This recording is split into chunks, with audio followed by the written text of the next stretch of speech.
Продуктите за днешната рецепта: 2 моркова, 1 глава лук, няколко скилитки чесън, червен пипер, чубрица, сол. Аз обичам да си слагам и черен пипер в лещата, за това ще си добавя. Лещата, когато я варя, и слагам сода, така тя овира много по-бързо и става мека. Ако искате, добавете сода, ако не искате, не е задължително.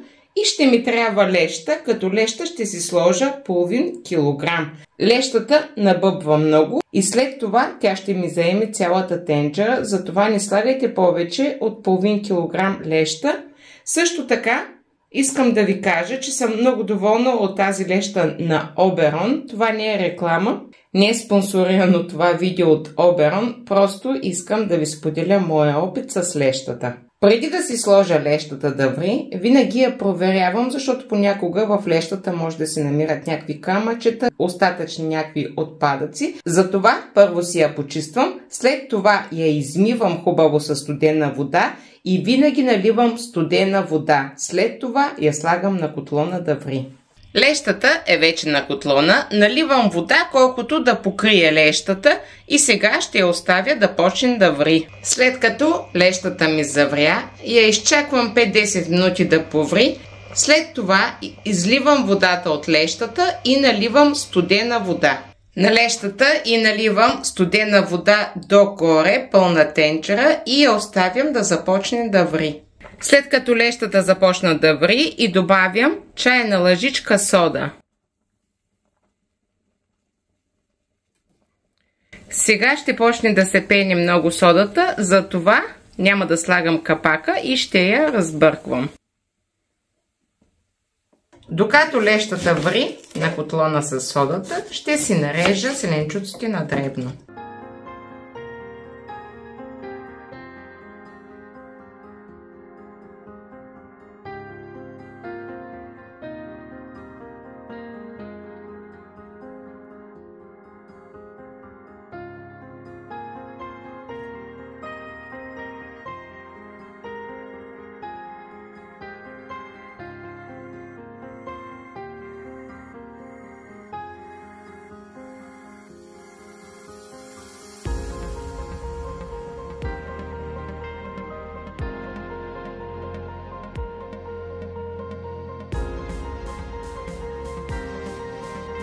Слагам си лука и моркова в лещата.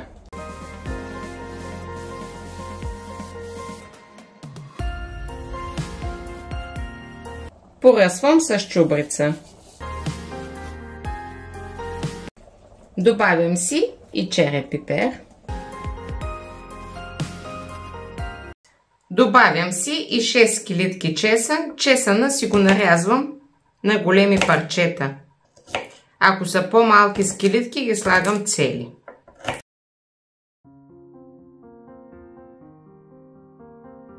Добавям си и чесъна.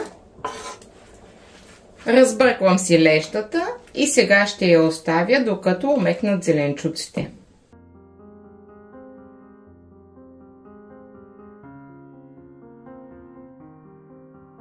След като лещата ми повря половин час, сега ще си добавя солта.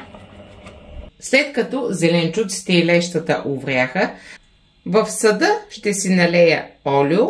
Сега ще го изчакам леко да загрее. Добавям си 2 супени лъжици червен пипер.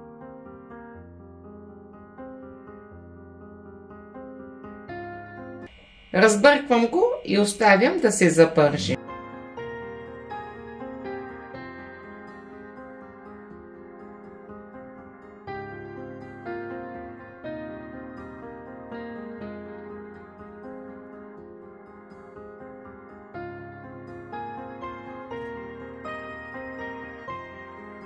Прибавям си червения пипер към лещата.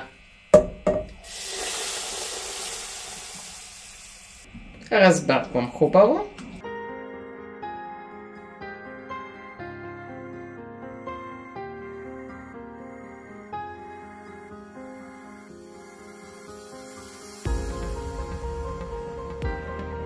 Слагам си още малко чубрица.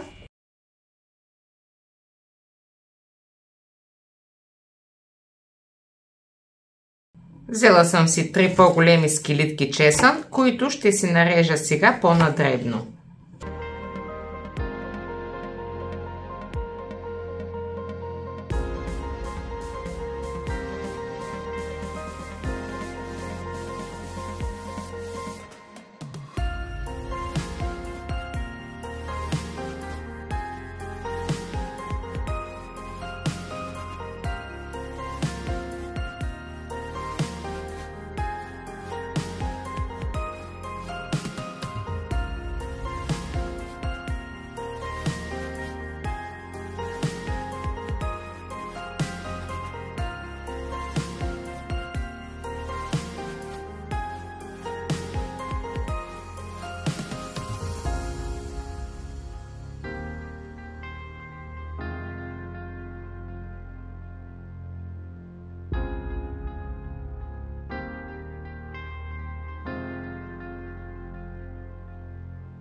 Добавям си нарязания чесън към лещата.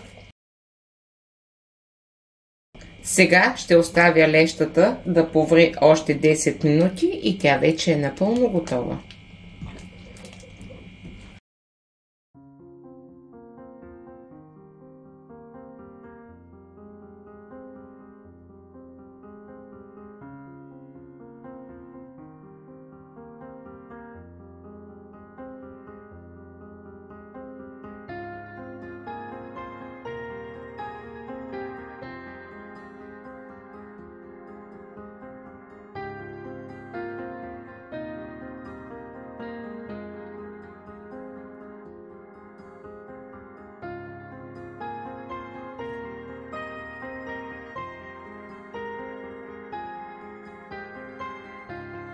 Ето я и вече готовата леща. Надявам се, че видеото ви е харесало. Ако е така, дайте по един лайк за него. А ако искате да ме подкрепите, може да го направите като се абонирате за канала. Благодаря ви, чао и до нови срещи!